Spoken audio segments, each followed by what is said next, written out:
Астана сотының азаматтық алқасы әнші Қайрат Нұртас пен оның продюсеріне шағымданған кәсіпкердің арызын қанағаттандырмады.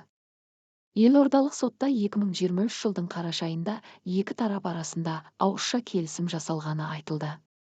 Яғни әнші Атырау қаласында жаңа жылдық корпоративте өнер көрсететін болған.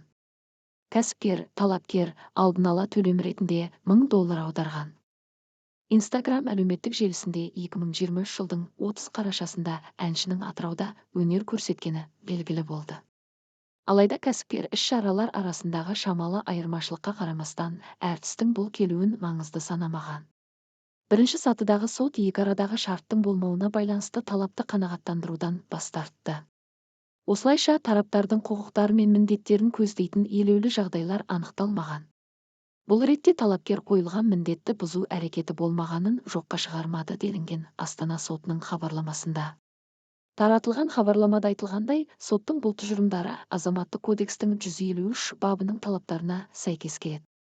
Яғни мұнда мәміле жазбаша жасалмай, кейін дау туындаса, тараптар оның жасалғанын, аяқтардың орындалғанын растау құқығынан айыры. Астана сотының азаматтық алқасының қаулысымен бірінші сатыдағы соттың арызды қанағаттандырудан туралы шешімі өзгеріссіз қалды.